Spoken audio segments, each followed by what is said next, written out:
Você já se perguntou como teria sido o primeiro crime da história da humanidade? Quem teve a capacidade de cometer tal ato? E o mais perturbador, por quê? Imagine por um momento, um mundo recém-nascido, um planeta quase silencioso, sem cidades, sem estradas, sem guerras, sem gritos, apenas o som do vento dançando entre as árvores, o barulho da água cortando os rios e o nascer de uma humanidade que ainda não sabia do que seria capaz. Era um tempo puro, ou pelo menos parecia ser, porque nas sombras do coração humano já habitava algo sombrio, adormecido, à espera de um motivo para despertar. Depois da expulsão do Jardim do Éden, Adão e Eva, agora distantes do Éden, tentavam recomeçar.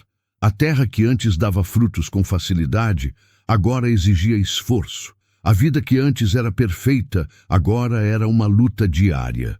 Eles carregavam nos ombros o peso da queda, mas também carregavam uma esperança, seus filhos. E foi nesse cenário de esperança e dor que vieram ao mundo Caim e Abel. Caim, o primogênito, o primeiro ser humano nascido de outro ser humano. Abel, o caçula, aquele que por algum tempo caminharia ao lado do irmão, sem saber que seu nome seria marcado na história, não pela vida que levou, mas pela maneira trágica como ela terminou. Caim tinha uma conexão profunda com a terra. Todos os dias, seus pés se enterravam no barro, suas mãos mergulhavam na terra dura, áspera, às vezes ingrata, mas ele insistia, plantava, regava, colhia, suava, respirava aquele cheiro de solo, molhado de folhas, de vida brotando lentamente sob seus cuidados. Abel, diferente, escolheu cuidar da vida que se movia. O som dos sinos no pescoço das ovelhas, o balido dos animais, o cheiro do couro, da lã, da relva. Seu mundo era outro. Não era a terra que ele cultivava, mas vidas que ele protegia. Abel sabia reconhecer quando uma ovelha estava triste, doente ou feliz. Sabia a diferença do cheiro da chuva e do cheiro do perigo. Seu trabalho exigia sensibilidade, paciência, zelo. 2 irmãos, 2 vocações, 2 caminhos, ambos essenciais, ambos dignos, ambos necessários naquele mundo que ainda engatinhava em sua própria existência. Porém, aquilo que parecia ser apenas uma diferença de ofício, de escolha, um caminho natural da vida, estava prestes a se transformar no estopim de algo muito mais sombrio. Uma pergunta ecoa desde aquele dia até hoje. O que poderia transformar o laço mais sagrado, o laço de sangue, em um rastro de sangue? Prepare-se, porque a resposta para isso revela não apenas o que aconteceu entre Caim e Abel, mas também o que ainda acontece todos os dias dentro do coração humano. O tempo passou, e aquele mundo ainda tão jovem, tão recente, começava a tomar forma. Caim e Abel cresceram aprendendo uma verdade que Adão e Eva jamais se esqueceram. Tudo o que existe, tudo vem de Deus. A terra, o fôlego, os animais, os frutos, tudo é dádiva. E como reconhecimento, era necessário honrar o Criador.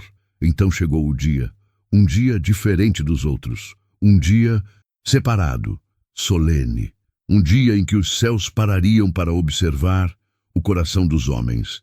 Caim foi até seus campos, observou os frutos que havia cultivado. As folhas brilhavam sob a luz da manhã, os caules robustos, os grãos maduros, e ali, entre suas colheitas, ele escolheu o que levaria. Pegou alguns frutos, alguns vegetais, reuniu em um cesto e se preparou. Mas foram os melhores? Foram as primícias? Ou apenas o que estava ao alcance?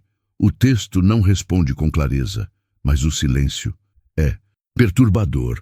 Abel, por sua vez, caminhou até seu rebanho. Suas mãos não tremiam, seus olhos estavam firmes. Ele sabia o que fazer.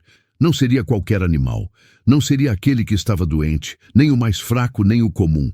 Não, ele separou as primícias, os primogênitos do seu rebanho, e mais, Ofereceu também a gordura, a parte mais nobre e valiosa. Isso não era só uma oferta, era uma declaração silenciosa. Senhor, tu és digno do meu melhor. E então, os dois ficaram diante do altar. Talvez o fogo começava a subir, a fumaça cortava o céu, e o que acontece a seguir até hoje ecoa como um mistério que assombra e ensina. O texto diz: e atentou o Senhor para Abel e para a sua oferta, mas para Caim e para a sua oferta não atentou. Gênesis 4:4-5. O céu olhou, Deus viu, o fogo da oferta de Abel subiu, aceito, agradável, perfumado diante do Senhor. Mas a oferta de Caim permaneceu ali, fria, sem resposta, sem o favor divino, sem o olhar de Deus. Por quê? O texto não oferece uma explicação explícita, mas como uma névoa que deixa entrever formas no horizonte, algumas pistas se tornam claras. Alguns estudiosos afirmam que Deus olhou para a intenção, para o coração. Outros defendem que Deus já ensinava, desde o princípio, que o perdão, a reconciliação, o relacionamento com Ele, passariam necessariamente por um sacrifício com sangue, algo que apontava para um futuro distante, para o Cordeiro de Deus que um dia seria oferecido pela humanidade inteira. Mas, seja qual for a razão, um fato se destaca acima de qualquer dúvida: Deus viu o coração de cada um, e a diferença não estava nas mãos, estava na alma. Naquele exato instante, um abismo se abriu. Não na terra, mas dentro de Caim. Algo que estava escondido, latente, silencioso, acordou. Seus olhos, que antes refletiam apenas o cansaço do trabalho e o brilho da vida, agora carregavam algo sombrio, uma sombra que descia lentamente sobre sua mente, sobre sua alma. O semblante de Caim escureceu. Seu peito começou a ferver. O nó na garganta, a respiração pesada, o olhar que se desviava, os dentes que se cerravam. Era como se, pela primeira vez na história, o mundo sentisse o cheiro da inveja e do ódio, e o que até então era só um olhar, só um sentimento, estava prestes a se transformar no primeiro ato de sangue da humanidade. Imagine essa cena. Um instante que mudou o curso da história. Caim está ali, parado, imóvel. As mãos apertam com força a cesta de frutos que ele havia preparado. Frutos que, até poucos segundos atrás, representavam seu suor, seu trabalho, sua oferta, sua tentativa de agradar a Deus. Mas agora, aqueles frutos parecem não ter mais valor algum, não para Deus, e naquele momento, nem para ele mesmo. Seus olhos se voltam para o céu, procurando uma resposta, uma explicação, um sinal de que talvez tudo não passasse de um mal-entendido. Mas o silêncio do céu é ensurdecedor. Nenhuma fumaça sobe, nenhum sinal divino, nenhum olhar do Altíssimo para sua oferta. Então ele se vira lentamente e seus olhos encontram Abel, e lá está ele, Abel, sorrindo, com o rosto iluminado pela aceitação divina. Sua oferta queima, a fumaça sobe, e o cheiro do sacrifício enche o ar, subindo como um perfume agradável diante de Deus. Abel de joelhos, talvez orando, talvez agradecendo, e Caim observa. E naquele instante, algo dentro dele simplesmente se quebra. O texto bíblico não economiza palavras. E irou-se Caim fortemente e descaiu-lhe o semblante. Gênesis 4:5. Seus ombros pesam, seu rosto antes sereno perde toda a luz, a pele endurece, a mandíbula se contrai, os olhos se estreitam, a testa se franze. É como se uma sombra descesse sobre ele, cobrindo seus pensamentos, suas emoções e principalmente seu coração. A ira sobe como fogo nas veias, a mágoa corrói como ácido, a inveja se instala como uma serpente que se enrola em torno da sua mente, apertando, sufocando, envenenando.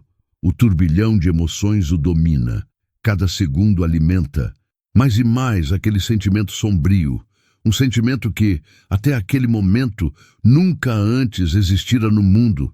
Deus, então, observa. vê não apenas o rosto de Caim, mas aquilo que ninguém mais podia ver, o que estava acontecendo dentro dele.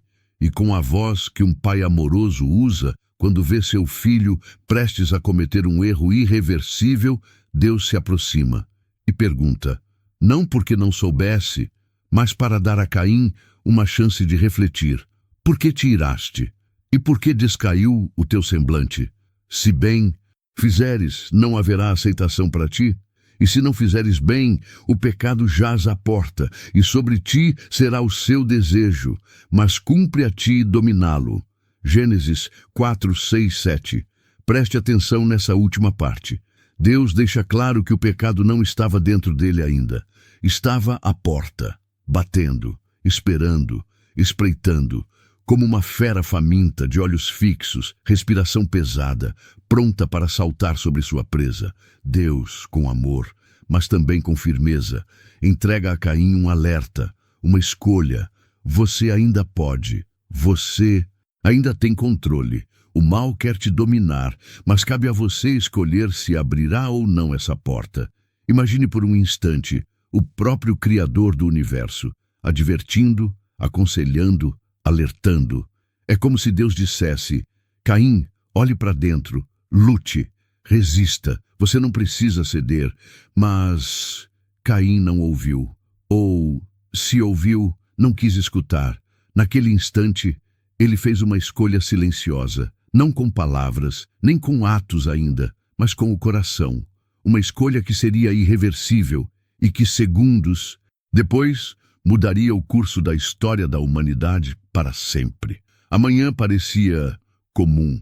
O céu estava limpo, de um azul profundo, e o vento soprava devagar, balançando suavemente as folhas das árvores. O cheiro da terra úmida, das plantas e dos animais se misturava no ar, criando aquela sensação de rotina, de vida seguindo seu curso normal. Nada, absolutamente nada naquele dia dava sinal do que estava prestes a acontecer. E foi nesse cenário, onde tudo parecia tranquilo, que Caim se aproximou. Seus passos eram calmos, quase ensaiados, a voz controlada sem traço de agitação. Ele olha para Abel e, com uma expressão aparentemente comum, diz, vem, vamos até o campo. Abel, sem suspeitar de absolutamente nada, responde com naturalidade. Afinal, irmãos caminham juntos, irmãos trabalham juntos, irmãos confiam um no outro. Por que desconfiar? Por que imaginar o pior, quando se trata daquele que carrega o mesmo sangue?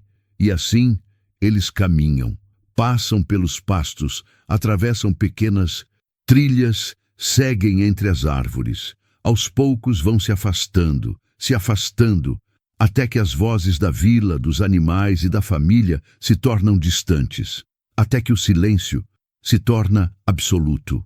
O campo, o mesmo campo onde dias antes Caim plantava sementes de vida, agora se tornava o palco onde ele plantaria a morte. O texto bíblico, como um golpe seco, não entra em detalhes, não narra expressões, nem lutas, nem sons. Ele simplesmente lança uma sentença fria, direta, cortante como uma lâmina. E sucedeu que, estando eles no campo, se levantou Caim contra o seu irmão Abel e o matou. Gênesis 4, 8. Silêncio. Um silêncio mais pesado do que qualquer grito. Um silêncio que o céu ouviu e que a terra jamais esqueceu. O chão, que antes recebia sementes, agora recebia sangue. Sangue inocente, sangue que escorria pela terra, tingindo o barro, penetrando nas raízes. O primeiro sangue humano derramado na história da humanidade. Não havia testemunhas humanas, não havia quem visse, mas o céu viu. O Criador viu e a própria terra ouviu. O campo, que antes era lugar de trabalho, de vida, de sustento, agora se tornava testemunha muda de um crime que romperia não apenas o vínculo entre dois irmãos, mas também entre o homem e sua própria humanidade. E naquele instante, quando o corpo de Abel caiu, quando o pó da terra recebeu aquele corpo, quando o sangue manchou aquilo que Deus havia chamado de muito bom na criação, naquele instante, o mundo nunca mais seria o mesmo. O silêncio do Eugampo se tornou ensurdecedor e o céu começou a se movimentar, porque ninguém, absolutamente ninguém, derrama sangue na terra sem que Deus perceba. Mas nada, absolutamente nada, passa despercebido aos olhos do Senhor. O que os olhos humanos não viram, os olhos de Deus jamais deixaram de ver. O que o silêncio do campo tentou esconder, o céu inteiro ouviu. E então, a voz de Deus rompe o silêncio. Uma voz que não é de acusação imediata, mas de confronto, de oportunidade para confissão, de chance, mais uma vez, para arrependimento. E ela vem direta, cortante, pesada. Onde está Abel, teu irmão? Gênesis 4:9. O som dessa pergunta não é apenas uma busca por informações. Deus não pergunta porque não sabe. Ele pergunta para fazer Caim olhar para si mesmo, para fazê-lo encarar sua própria consciência, sua própria culpa, seu próprio abismo. Mas Caim, endurecido, frio, carregando agora não só o peso do sangue, mas também a arrogância de quem acha que pode enganar o Criador, responde com uma das frases mais gélidas e assustadoras de toda a Escritura: não sei, sou eu o guardador do meu irmão? Frieza, desprezo, ironia, uma resposta que ecoa não apenas nas palavras, mas no olhar, no tom, na alma contaminada por um coração agora totalmente corrompido. Caim não nega, mas também não admite. Ele simplesmente tenta fugir. Mas Deus sabia. E quando Deus fala novamente, o som não é mais de pergunta, é de sentença. Uma voz que não sai como brisa, mas como trovão. Uma voz que não se sussurra. Ela rasga o céu, treme a terra, corta a alma. Que fizeste? A voz do sangue do teu irmão clama a mim desde a terra. Gênesis 4:10. Imagine o sangue de Abel, clamando, gritando, não com palavras humanas, mas com uma linguagem que só o céu entende. O sangue que escorreu pela terra não se calou. Ele subiu, como um grito que atravessa o solo, ultrapassa os limites do tempo, fura os ouvidos da eternidade e chega até o trono de Deus. O sangue tem voz, e Deus ouve, sempre ouve. E então vem a sentença irrevogável. Agora maldito és tu desde a terra, que abriu a sua boca para receber da tua mão o sangue do teu irmão. Gênesis 4:11. Quando lavrares a terra, não te dará mais a sua força. Fugitivo e errante serás na terra. Gênesis 4:12. O que antes era seu sustento, a terra, agora se tornaria seu castigo. O que antes lhe dava frutos, agora lhe dará apenas vazio. O solo, que abriu sua boca para receber o sangue de Abel, agora se fecha para sempre diante das mãos de Caim. E a sentença carrega um peso que vai além do físico. Não é apenas ser um errante no corpo, é ser um errante na alma, um fugitivo não só da terra, mas da própria paz. Um homem que, onde quer que vá, carregará nas costas e no olhar o peso de ter rompido com aquilo que havia de mais sagrado, a vida e o vínculo do sangue. Naquele momento, não foi só a terra que tremeu, o universo inteiro soube que pela primeira vez o homem matou o homem, e a partir dali uma ferida foi aberta na história da humanidade, uma ferida que até hoje ainda sangra. Quando a sentença caiu sobre ele, o chão pareceu sumir sob seus pés. O homem que até então trabalhava a terra, que arrancava dela seu sustento, agora ouvia que nem o solo lhe daria mais resposta. Caim percebeu de forma brutal que o peso do seu próprio ato era maior do que qualquer coisa que sua mente pudesse suportar. O desespero tomou conta. A frieza que antes marcava sua voz agora cede espaço para algo quase irreconhecível. Pavor. Ele ergue os olhos, olha para o céu e pela primeira vez depois do crime fala, não mais com sarcasmo, mas com pavor, arrependimento e terror. É maior a minha maldade do que a que possa ser perdoada.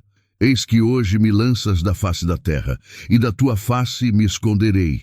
e serei fugitivo e errante pela terra, e qualquer que me achar, me matará.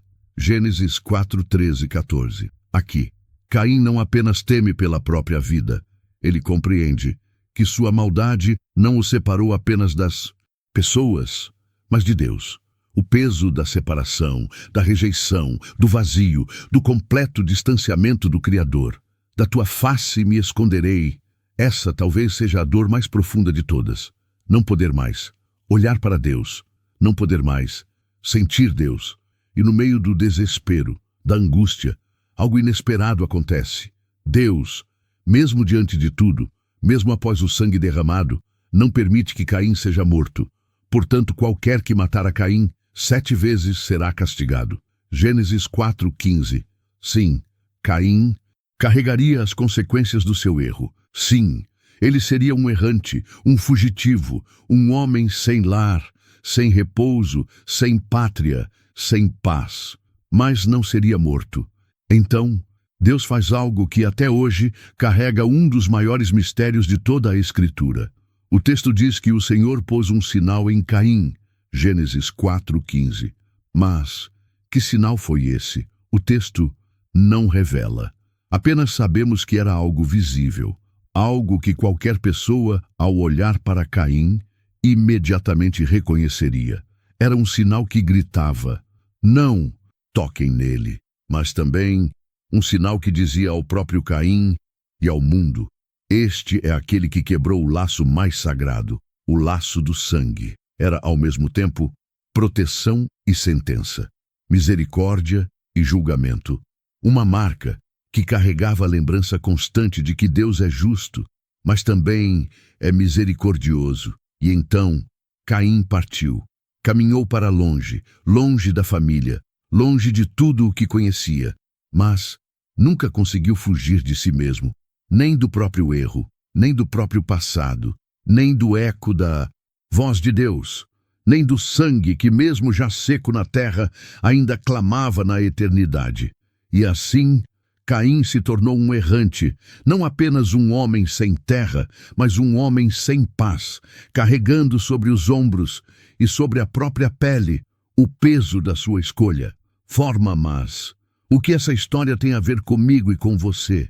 Tudo, porque no fundo, essa não é só uma história sobre 2 irmãos, é uma história sobre o coração humano, sobre como a inveja, o orgulho e a ira podem transformar qualquer pessoa, até mesmo alguém que você ama, em seu próprio carrasco. Jesus, milhares de anos depois, retomaria esse ensinamento, quando disse, ouvistes que foi dito aos antigos, não matarás. Quem matar será réu de juízo. Eu, porém, vos digo que qualquer que se encolerizar contra seu irmão será réu de juízo. Mateus 5:21-22. O assassinato começa no coração, no olhar de desprezo, na palavra amarga, na inveja escondida.